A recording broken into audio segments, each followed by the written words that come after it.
This is a Rogue Media Network production.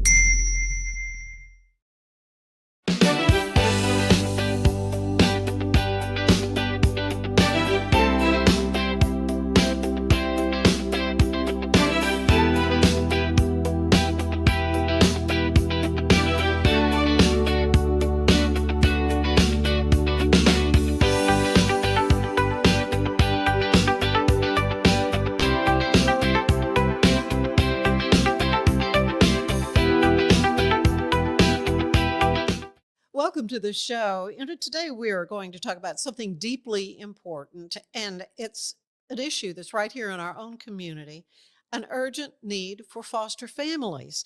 Right now, we have, I think these numbers are right, ladies, 77 children and teens from our area that have been moved out of their home and communities, not by choice, but because there just simply aren't enough foster families available for them locally.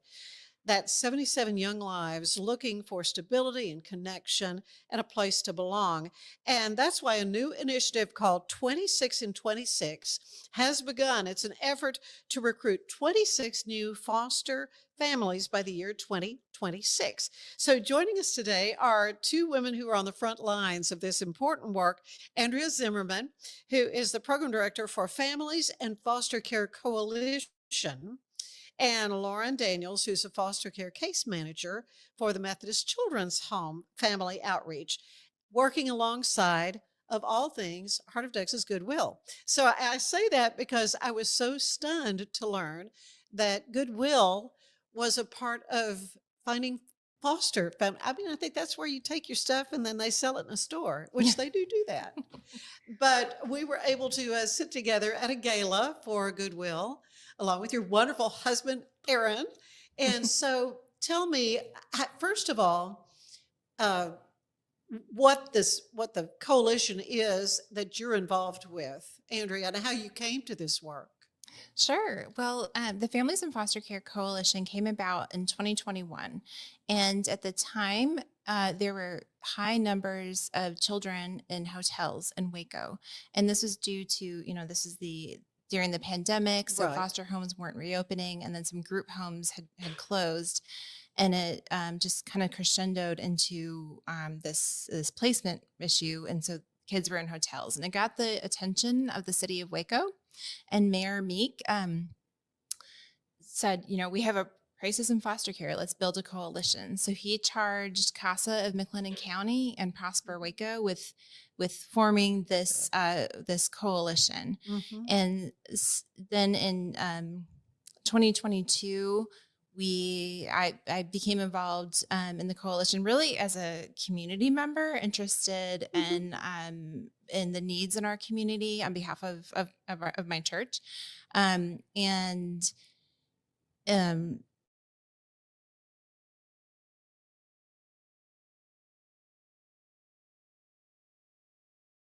could really make an impact in our community for the children who have been impacted by foster care. So the effort, thanks to the support of the Cooper Foundation and CASA, we launched the funded version of the coalition, and that has grown and evolved. And now we are permanently housed at Heart of Texas Goodwill under the mission wing of Goodwill. You mentioned you think about Goodwill as a retail shop, Oh, yeah. which is true. And when you purchase or donate to the retail side, that funds the mission. So Good. my program comes out of the mission.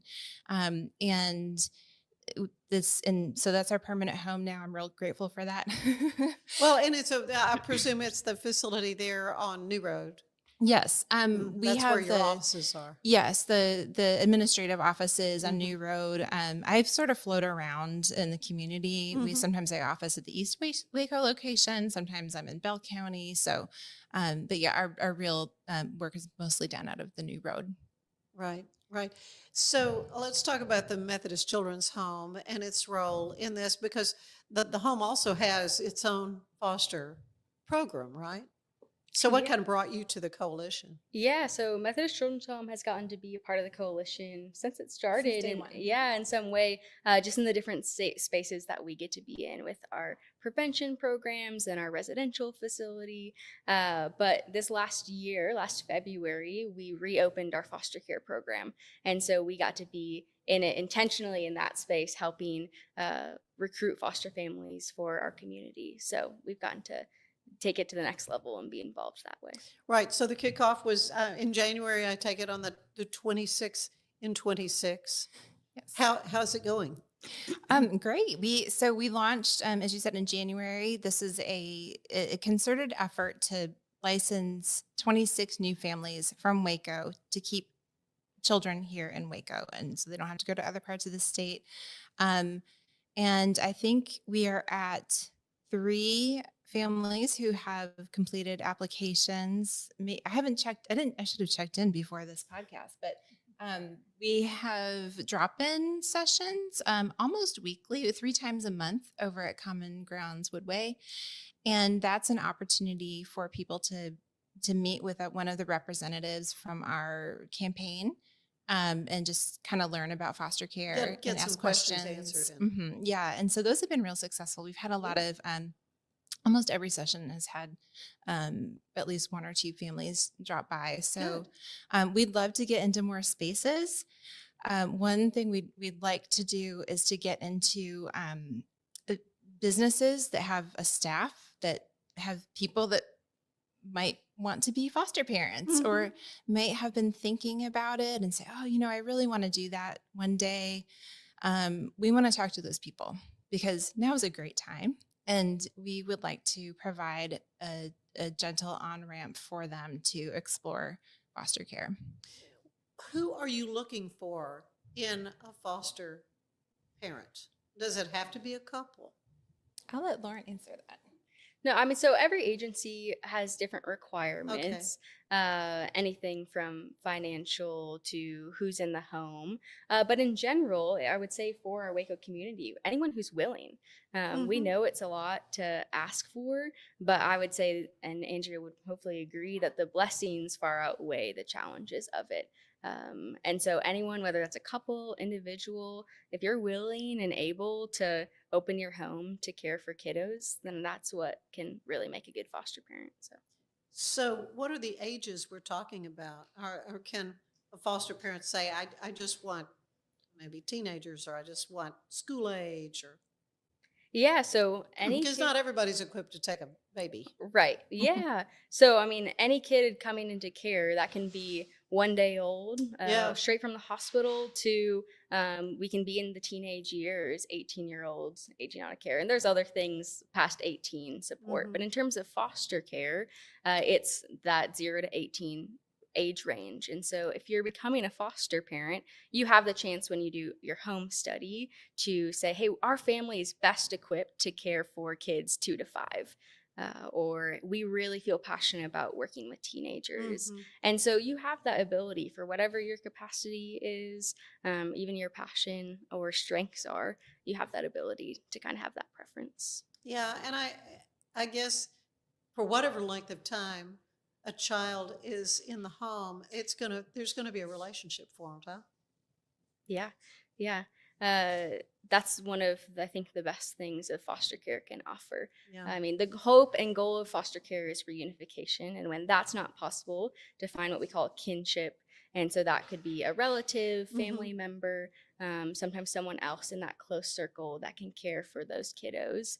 Otherwise, we look at foster care. And so those relationships, right, that's one of the best agents of change. And so when a foster home can offer consistent, loving, nurture care, that relationship can really be strong. Yeah. So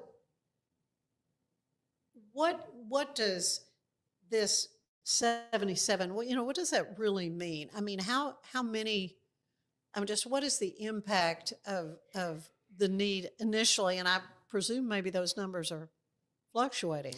Yeah, those maybe growing. I don't know. Yeah, the my guess is that number will have grown by now because Really? the removals have been up.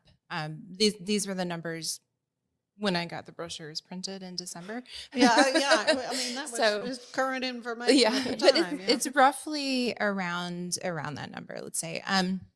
But I don't know exactly who those children are, but the reasons that we have to send kids out of the area typically are they might be sibling groups. So there's a big need for foster homes that will welcome It would take multiple children. multiple children. Sure. Sometimes they might have special needs that can't be met locally, or there aren't there aren't foster homes equipped at the level for those children. Sometimes if we this happens with infants, if a foster family can't find a daycare spot, which is a challenge in Waco, then it's hard to find a family that will take an infant without knowing that there's a child or a spot for them in childcare. So yeah, if they're working, then they've got to have that. Yeah. So then they might find a home for them in San Antonio or, someplace else. So, and when children are sent far from home, it just creates a lot of challenges for reunification and just in general for connection of that child to their biological family, to their resources. And psychologically, the effect on the child. Yeah, it increases trauma all around. So it is better for the children. Usually, it is better for the children or the youth to stay close to home so they can maintain whatever their connections are, maybe their school, maybe their physician or their faith community or relatives. But it also it removes barriers for the biological parent. If reunification is a goal, imagine trying to visit your child in San Antonio, maybe if you don't have transportation, or so keeping kids close to home is it's better for the child, it's better for the whole family. It's better for the foster parents because then they can potentially, if they want to, build a relationship with the biological parent and have that connection.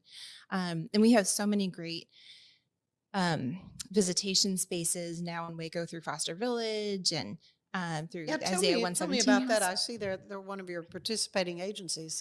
Yeah, so Foster Village is is located in Woodway. They're housed at Central Presbyterian Church, and they have a visitation space where visitations happen. They also have a big play area on the property for the children while the visitation is happening. They provide welcome packs for new foster families and kinship placements within the first week or so of that placement. And then Foster Village also offers ongoing support. They have caregiver support groups, adoption support groups. They have a monthly parents' night out that they partner with local churches to host. My church is hosting one at the end of April, and which is St. Albans. St. Albans, yep. Yeah. They're hosting one at the end of April, and that's a chance for foster parents and kinship caregivers to drop off the kids for 3 hours, and they're well cared for. And so Foster Village is a great resource that we have in Waco to provide support. And I'll say Methodist Children's Home too, with their case management program through the Family Outreach Office, also is another support to foster families, kinship families, reunifying families, and all their trauma informed care resources and general case management. Lauren can speak more to that, but there's just a lot available here in Waco now. Now that we're organized as a coalition, we can really help a family navigate the support in ways that historically that just hasn't existed here. Well, and I love that because of all these different organizations and outreaches doing wonderful work, but it's kind of like we don't need to reinvent the wheel. It's nice to get everything, put together so you know what those resources are in one spot. So kudos to you all for doing that. I want to take a quick break, but there's a lot more I want to know, maybe more specifically about what it takes to be a foster parent, maybe some misconceptions about foster parenting, and we will get to that. Well, I want to let you know today's show is brought to you by Universal Windows. Transform your home with our premium window, door, and siding installation services. Universal Windows Direct, Central Texas, makes upgrading your home simple and stress-free. Call Universal Windows Direct, Central Texas today. They're located in Woodway. Stay with us. There's more of the show ahead.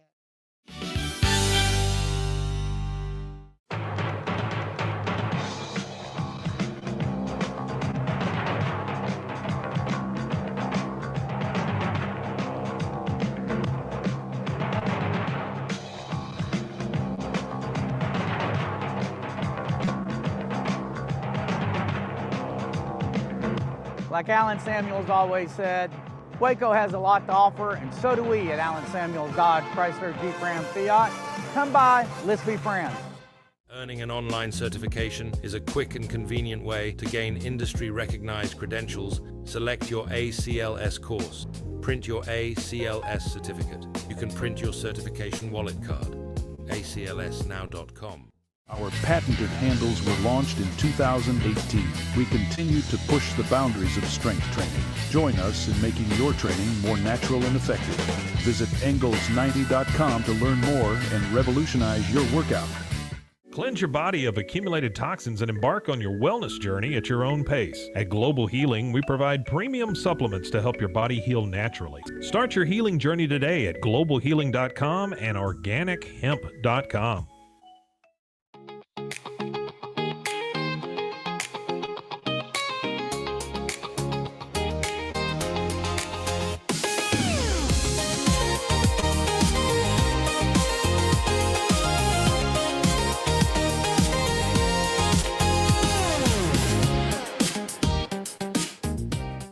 Designed to elevate the off-road experience, enabling adventurers to conquer any terrain.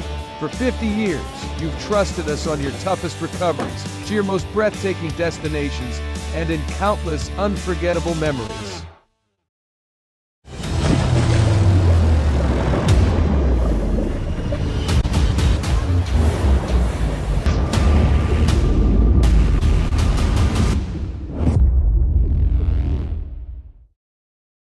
At 4U Health, we believe wellness and lab testing should be accessible, inclusive, and yes, fun. With our tech-powered at-home lab test, you save time and money while feeling your best. 4U Health. Visit 4uhealth.com today.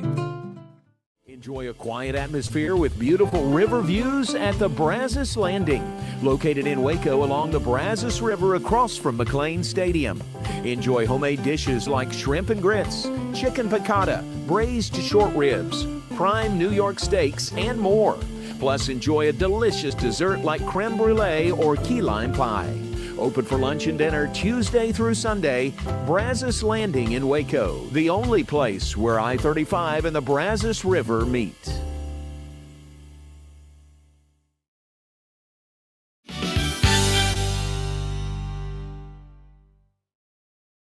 And we are back with Andrea Zimmerman and Lauren Daniels, who are both part of a coalition that is seeing to the needs of foster children, kids who, well, they'd like to keep here locally, not have to farm them out to faraway places, if at all possible. And so this wonderful group of agencies, from Circles of Care to CK Family Services, of course, the Methodist Children's Home, Family Outreach, Healing Homes, Presbyterian Children's Homes and Services, Foster Village, we were talking about moments ago, St. Francis Ministries, and Families and Foster Care Coalition, which is what you're a program director of, Andrea.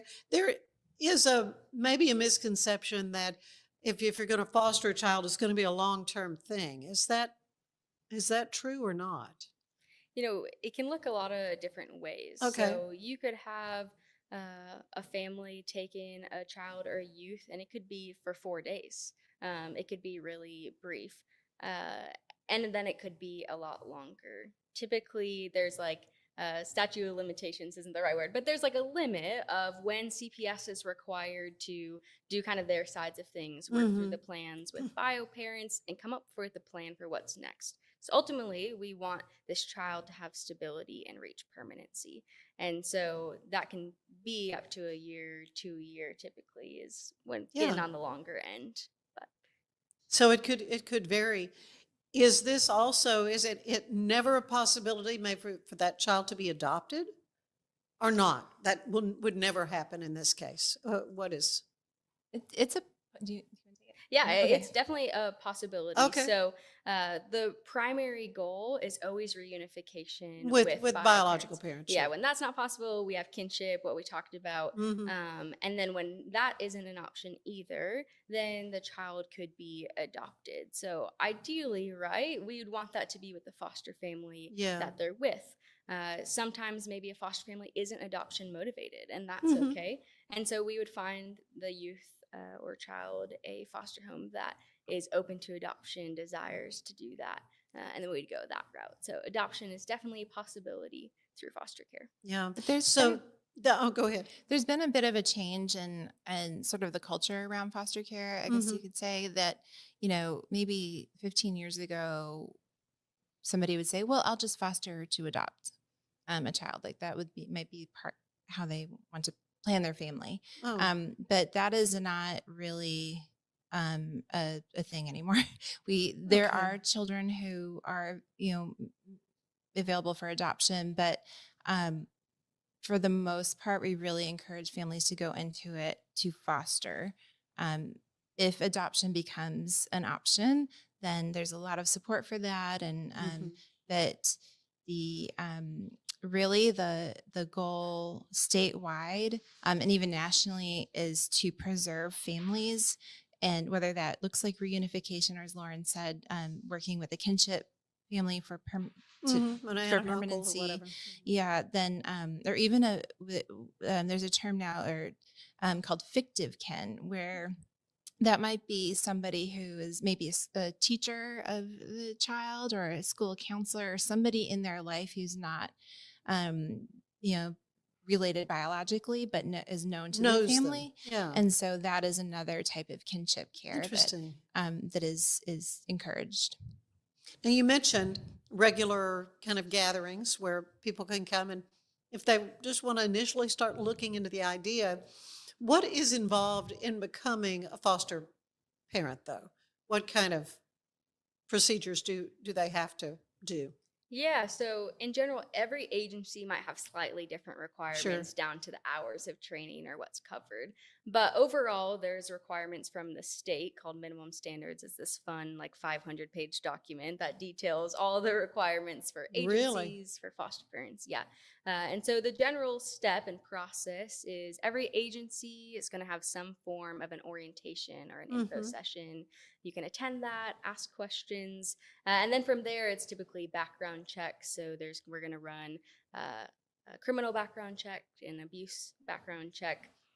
And then from there, you're going to do some interviews for a home study while you're also attending various trainings from trauma-informed care. How do you navigate the different requirements with being a foster parent, like documenting doctor's visits and medications? Right.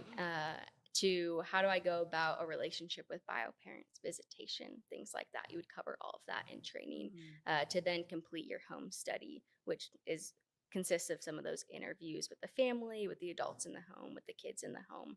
And it kind of becomes this little document that makes up you as a family that we're able to go through the foster care process. Yeah. So it's kind of like you go through this process, and then you don't have to keep reinventing yourself if, you decide, I'm going to not do this for a while, or do you have to have like refresher courses and sort of start over? Yeah, once you're a licensed foster parent, there's so it's a license. requirements. You calling it a license? Okay. So it typically takes about 4 to 6 months to become licensed. Okay. Wow. All right. And then again, different agencies have different requirements and different timelines with that, but on average, it's 4 to 6 months. And then once you're licensed, there's annual things every year. So different trainings, some of those are online self-paced, some of them are live, but there's some things every year that you have to renew. Yeah. And a lot of the training now is done online. It's all the agencies have virtual options. Kind of something that came out of the pandemic is that they've made it a lot more accessible for families to do that from home. And then I'll say the partnering agencies in this 26 and 26 campaign all have, I mean, I think of their case managers, but I think of them as coaches because they really work with the families to help shepherd them through the process. Right. So they have someone kind of walking alongside them through the process. Yeah. And they're very accessible with great. questions. And some agencies will even provide childcare during the trainings. So they'll really work with families to help them get through that process, because it can be a lot, and sometimes 4 to 6 months, that's assuming the parent completes their paperwork, Mm-hmm. does their part in it, and sometimes they need encouragement with that, and Lauren and the other folks are real good at doing that. Yeah. So since you kicked this off, you said how many are kind of working on this process? I mean, seriously? Well, we have 3 who've completed the preliminary application, and they're in that 4 to 6 month process now. Good. And so then there's more. There are more conversations happening. Let's put it that way. Okay, I got you. Yeah, but as you say, it's a process, and this just started in January, so yeah, it's still early stages. I would love to have you come back and tell me how things are progressing. But you mentioned like little kits and welcome things and all that sort of stuff. Is there a need for volunteers that just could help somehow? Oh yeah, well, I will never say no to volunteers. Okay. So yeah, if there are folks interested in volunteering in some way, there are different organizations that welcome volunteers at different levels. Mm-hmm. We partner with CASA of McLennan County. There's a big need for CASAs. That's a higher level volunteering commitment, but Right. I'm happy to plug people in where they feel like they can be used well. So we have a website. It's if you just Google Families in Foster Care or Foster Care Waco will come up. Mm-hmm. We also have we're on social media, just message and I'll navigate folks to any organization. So, tell me a little bit about yourself, Andrea. How did you kind of get into this area? You said initially it was like, oh, my church wants to be involved in something, but what is your background and training and all that kind of thing? This is about to get real interesting, Anne. All right. I went to college for apparel design and manufacturing, so I can run a factory, but I don't do that. Did you ever? No.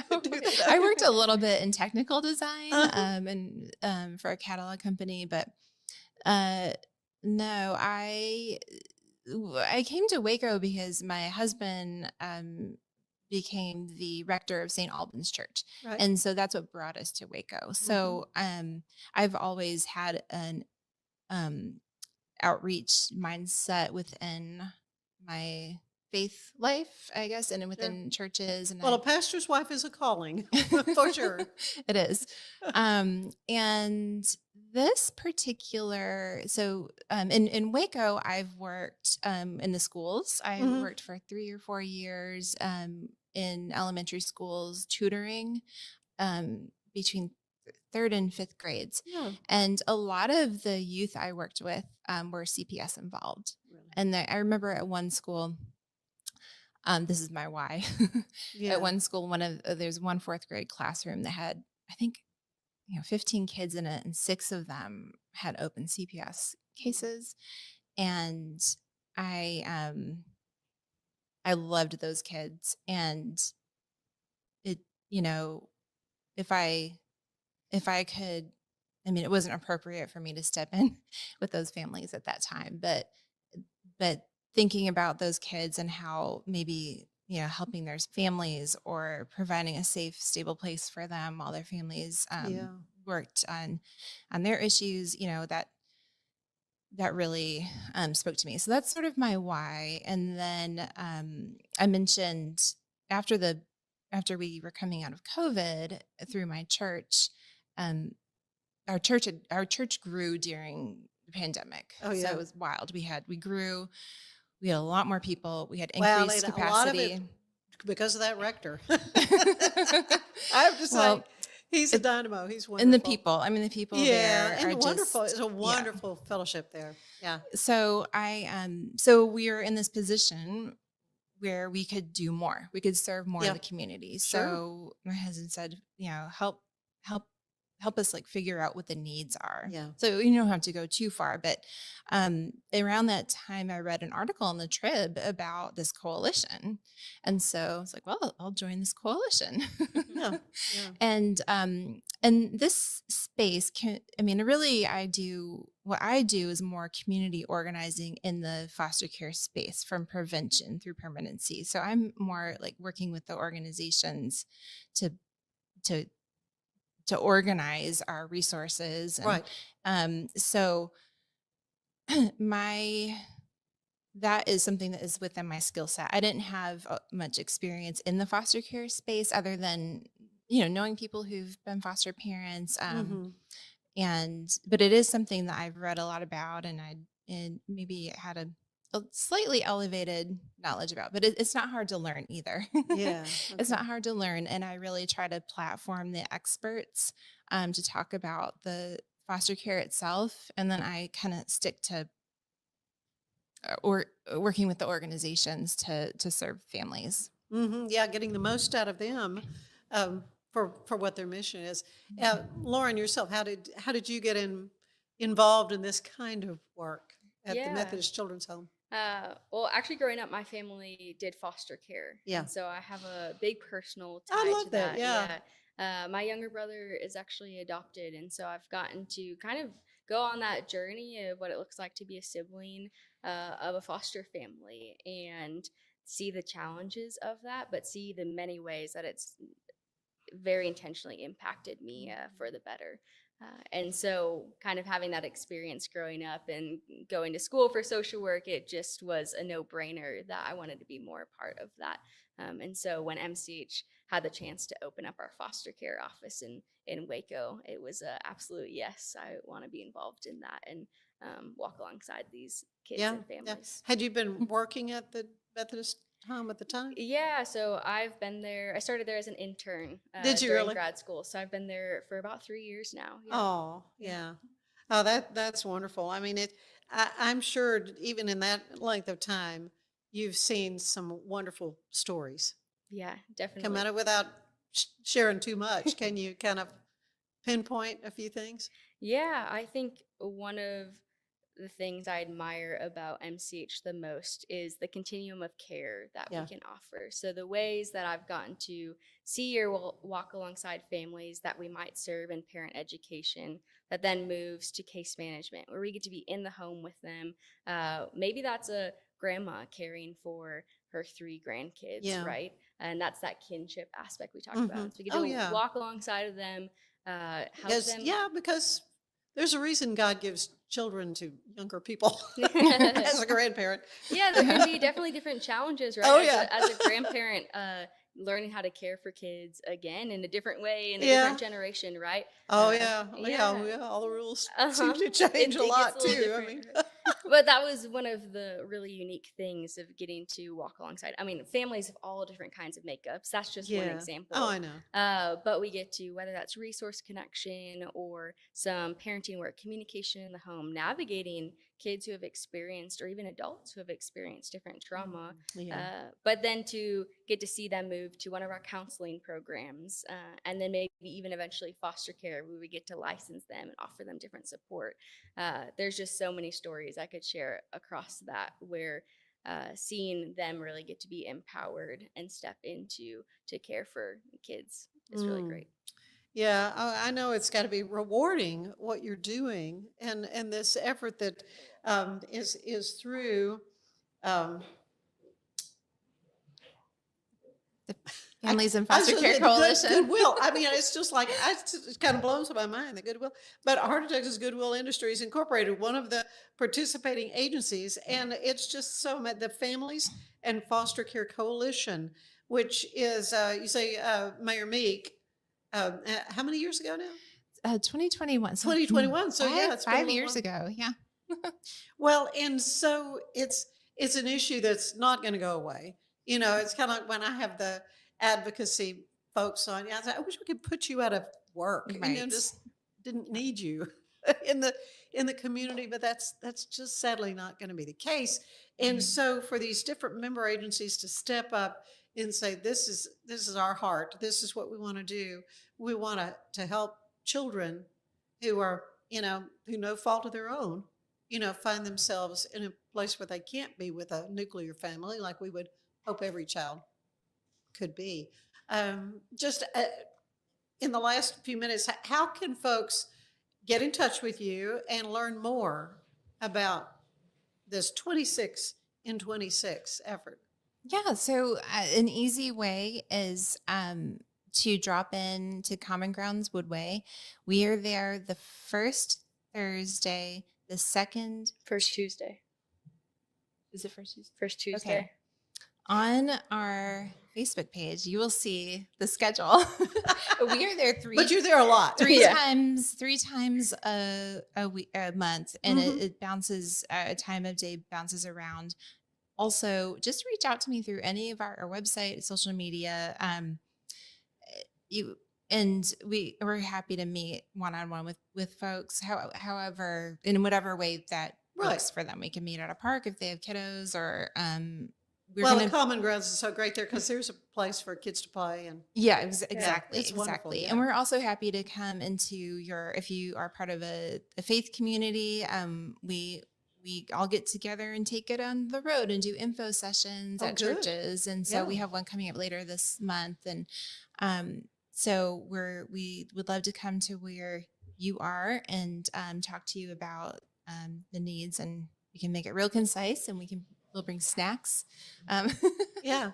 Well, and you mentioned that, you know, when you shop at your Goodwill thrift store, it's helping to fund the work that you're doing. So important. But do you also, you know, solicit donations for funding and that kind of thing? So the Families in Foster Care Coalition is funded by Goodwill. I'm an employee of Goodwill.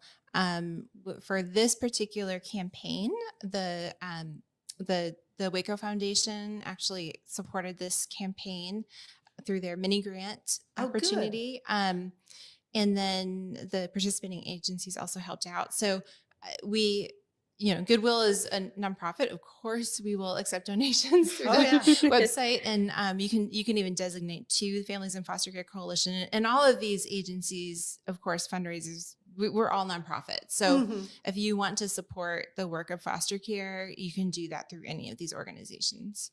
Well, you've helped me understand so much better the issue, the need. The Riesel Fair is back and bigger than ever. Bring the whole family for a day packed with fun, from thrilling rides, delicious food, local vendors, and live music Friday night. Saturday music begins at 2 p.m. Admission is $5 for adults, 2 to 12 years $3, 2 and under are free. Mark your calendar and join us for the Riesel Fair, May 7th through 9th. The Riesel Fair, where memories are waiting just for you.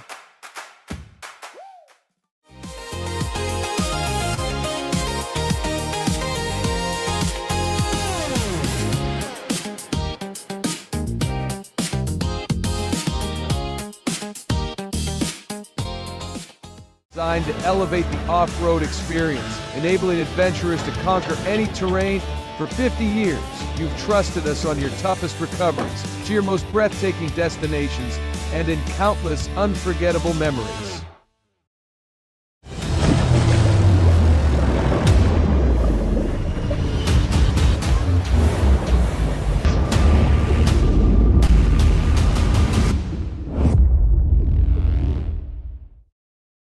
At 4U Health, we believe wellness and lab testing should be accessible, inclusive, and yes, fun. With our tech-powered at-home lab test, you save time and money while feeling your best. 4U Health. Visit 4uhealth.com today. Finance is evolving. Automation, data analytics, and AI are reshaping what finance teams do every single day. The best way to predict the future of finance is to be ready for it. If you want a head start, check out 365 Financial Analyst.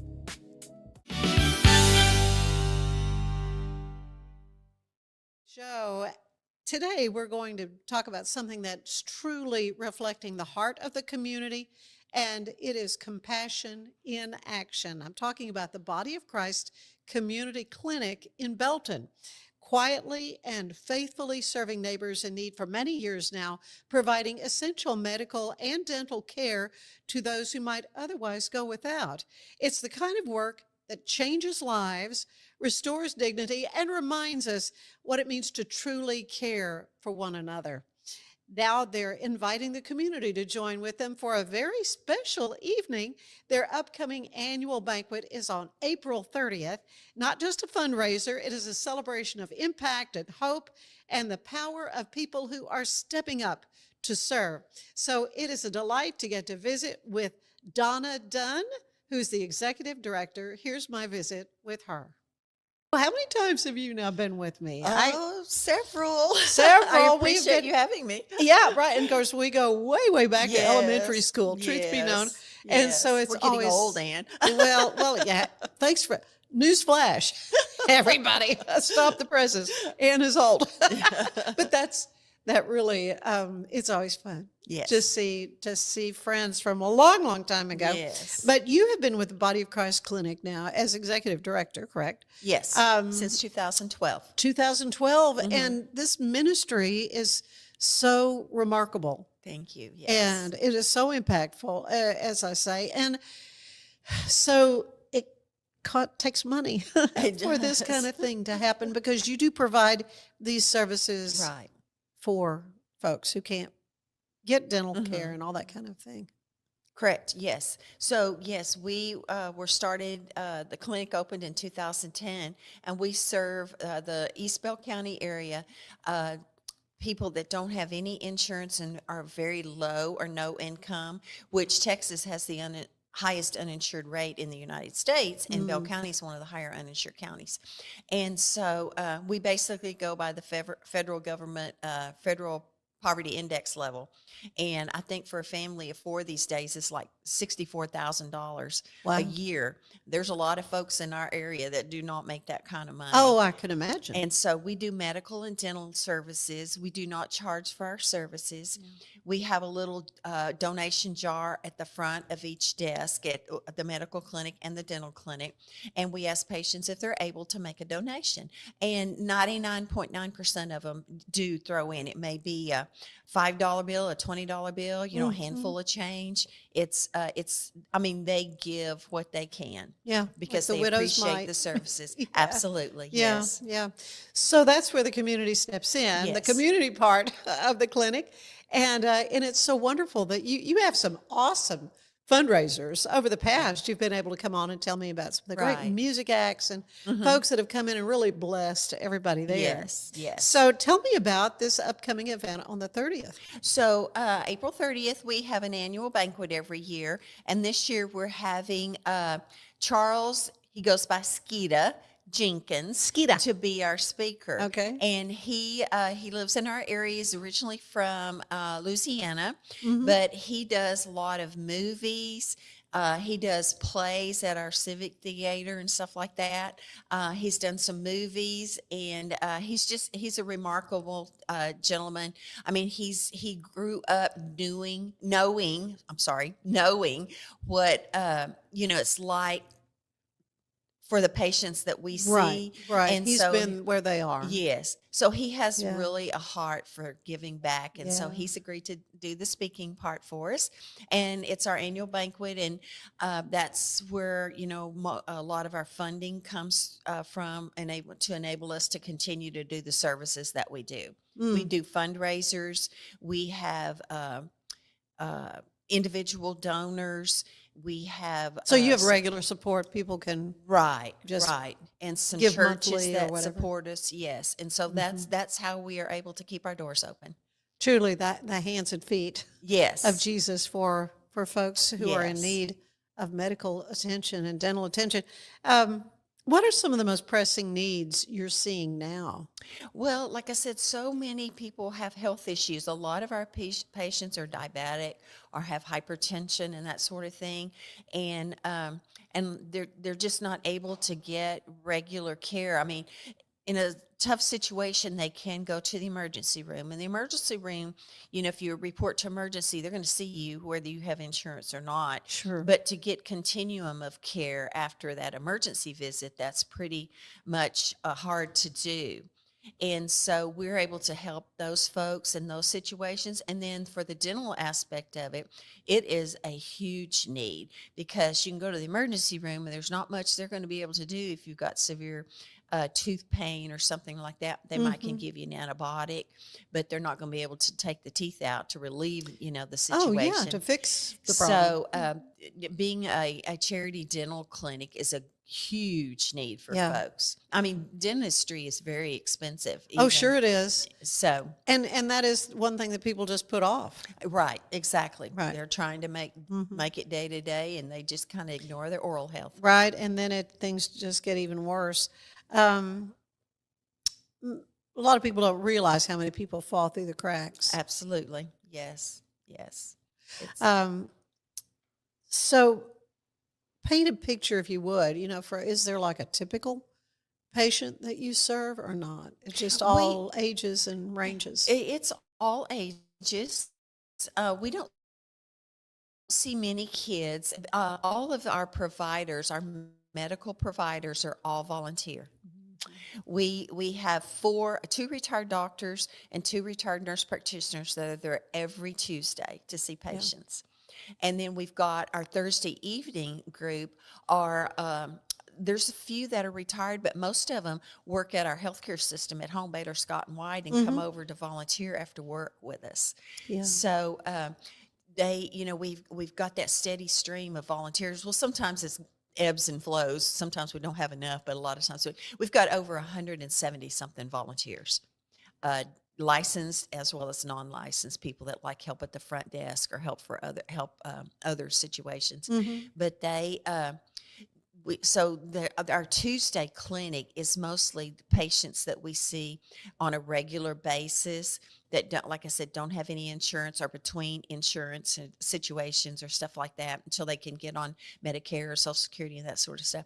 So if they have the diabetes or the hypertension, they need to be seen on a regular, at least 3-month or 6-month. Right, to monitor. Yes. So those are the types of patients that we serve. Like I said, it's not too many children, but it's mostly adults, I'd say, from probably in the 30s to 50s, early 60s, something like that. How does someone apply for becoming a patient here? Well, they have to call to schedule an appointment, and we ask new patients to bring in a proof of address. And if they live with someone, if they're pretty much homeless and live with someone, have that person give us their utility bill with a note from that person saying that our possible patient lives with them. So proof of address, a picture ID, and then if they have any income, proof of income. And that person, we get them set up with a social worker or an intake person who goes, they fill out an application, they go through that process, and I assure you probably 99% of the people that come in qualify for our services. So we basically, like I said, go by their income levels and whether they have, we don't see anybody that has insurance, it's only uninsured. Right, there's only uninsured folks. What happens to people who don't have access to a clinic like this? Right, well, they go to the emergency room. I mean, there's whether they have insurance or not, like I said, they have to be. If they report to the emergency room, they're most likely So going then to they're be seen. using it like a regular doctor's office. Right. Which is not good. Absolutely, Yeah, yes. that's so we're blessed to be there.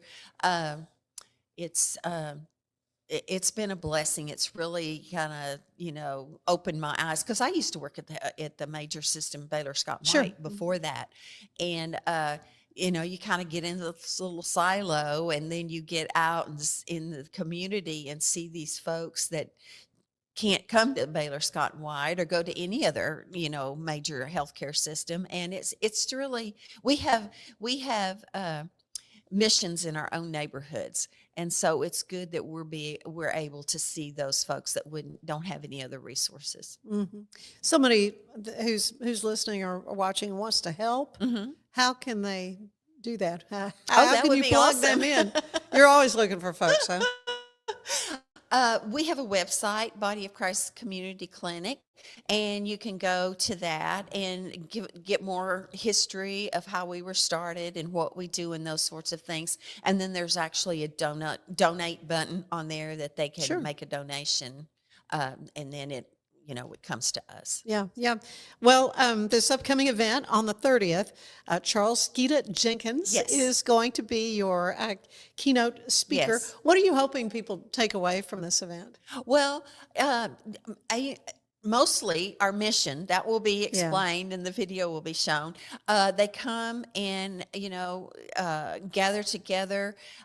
We have a meal. It'll be at University of Mary Hardin Baylor. And Okay, good. I was going to say, I haven't said the location yet. Yes, University of Mary Hardin Baylor. They, the president of UMHB, his wife was on the committee that got the clinic started because she used to be a nurse, and so we have it up there. Is that Bauckham? Yes, Yeah. Bauckham, yeah. Yeah. And we have a meal and then a speaker, and then you just kind of have an opportunity to communicate with others in the area that you may not know, but you can meet them and like I said, learn more about who we are and what we do and that sort of thing. Good. So, what keeps you encouraged every day, Donna? Because I guess at times it can be a little overwhelming. It is very stressful. At being the executive director, I feel like it's all on me to make sure that we have the funding to continue to serve and do what we do. So it does get stressful, but I love it. I honestly love it so much. It's visiting with not only with all of our volunteers that come in, and I've met so many new people, but being able to speak to our patients when they come in and talk to them and just make them feel welcome and just know that they're loved. Yeah, and it is a ministry. Yes. So you share the love of Jesus with them. We do. Well, anybody coming in anything that's called Body of Christ Community Clinic, surely Hello. they know. They're going to get the picture. Yeah. And we, most of our providers, when they're seeing the patients, they ask if they would like prayer. We don't force it on them, but they do offer ask, to pray with can them. we Yeah. pray with you? Can we pray with you? We have a prayer box in our waiting room, each of our waiting rooms, and there's just little index cards there and pencils, and you would not believe the prayer requests that our patients put in there. It just touches my heart to see what they are going through and that sort of thing. Yeah, have you seen or know of maybe some, shall we say, success stories, but people who've really been helped by what you're doing? Well, I know there's several, like I said, that are kind of in between jobs or circumstances. So we see them, and then they're able to get a job. There's been maybe get on company insurance. Get on insurances. Right. And so I've had a few reports on that. I get lots of times I'll get in the prayer box, they'll put folks just thanking saying, I just want to thank you for all that y'all have done for me and letting me feel so welcome at the clinic. And sometimes I'll get notes, even letters written in and stuff like that. So, but it's a blessing. It really is. Got to be I gratifying. can't tell to you how much of a blessing it is. There's no words to express. Well, I'm thrilled to be able to help spread the word on your event, because again, it's so crucial that you raise those funds that are needed to keep the doors open. Yes. To the Body of Christ Community Clinic in Belton. Your address in Belton is? The clinic address, the medical clinic is 2210B Holland Road, and then the dental clinic is about 3 or 4 blocks away, and it's 1506 Oleta Street. Okay, very good. And again, your website? Yes, bodyofchristcommunityclinic.org. Okay, and so for tickets to this event, how much they cost and how can folks get them? We have sponsorship levels between $2,500 to $600, and then individual tickets are $40 each. Oh, good. Well, it's going to be a wonderful evening. Again, it will be at UMHB. Yes. What building will it be? It's Bauckham, McLean Great Hall. Okay. In Balcom Building, the In top Balcom level. Building. Yes. Okay. Very good. And it was President Balcom. Yes. We're talking about his wife. I can't call her first name, but Yeah, anyway. I can't And either. anyway, but yeah, just wonderful gifts Mm-hmm. to the community of Belton and to UMHB. You are a gift to me. Thank you, Oh, Donna, thank for you so coming. I much. appreciate getting to hear about this. Thank you. I'd love to have you come if you're interested. I hope I can. That would be wonderful. Okay. Stay with us. There is more of the show ahead. For anyone that's in the car buying mode or looking for a car right now or a truck, I would definitely come by Allen Samuels, get to know the people here like I have, how well I'm taking care of the dealership and how well, service and any kind of warranty issues or those sort of things. Because of the way they take care of me, it's made me a Ram driver. I said I don't think they'd want to go anywhere else if they came here. Like Alan Samuels always said, Waco has a lot to offer, and so do we at Alan Samuels Dodge, Chrysler, Jeep, Ram, Fiat. Come by, let's be friends. Earning an online certification is a quick and convenient way to gain industry-recognized credentials. Select your ACLS course. Print your ACLS certificate. You can print your certification wallet card. aclsnow.com. Our patented handles were launched in 2018. We continue to push the boundaries of strength training. Join us in making your training more natural and effective. Visit Engels90.com to learn more and revolutionize your workout. Cleanse your body of accumulated toxins and embark on your wellness journey at your own pace. At Global Healing, we provide premium supplements to help your body heal naturally. Start your healing journey today at globalhealing.com and organichemp.com. Designed to elevate the off-road experience, enabling adventurers to conquer any terrain. For 50 years, you've trusted us on your toughest recoveries, to your most breathtaking destinations, and in countless unforgettable memories.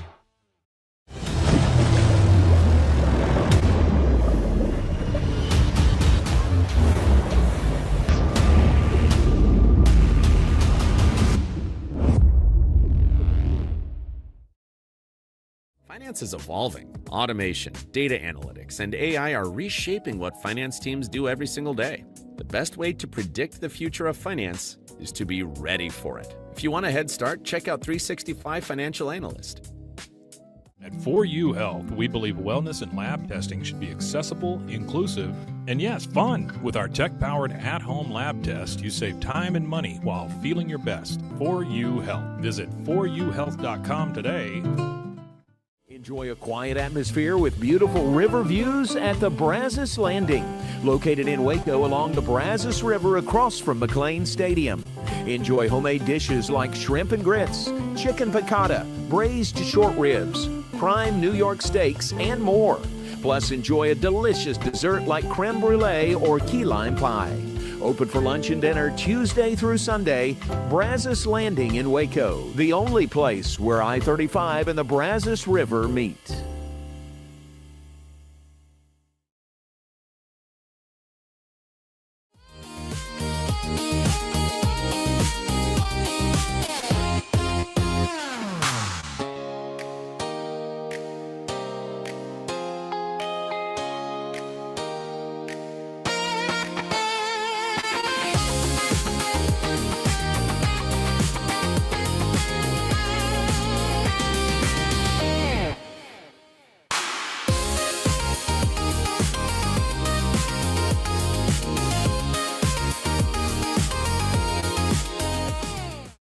If I had somebody that was looking for a car, I would definitely recommend Alan Samuels.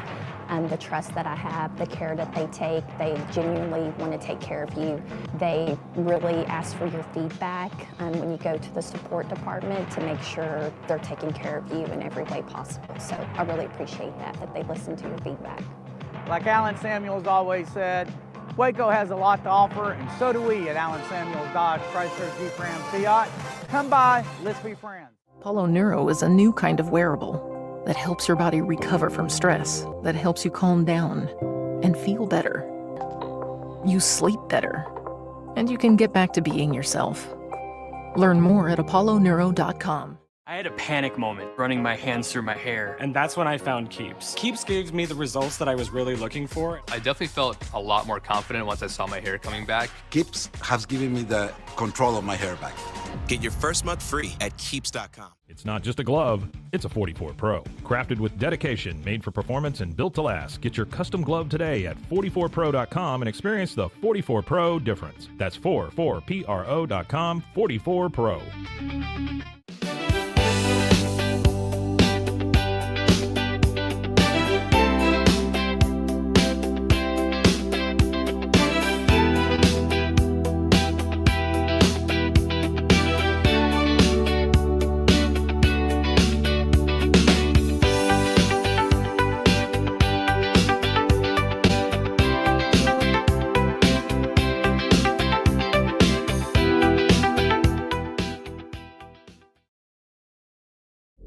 This is a Rogue Media Network production.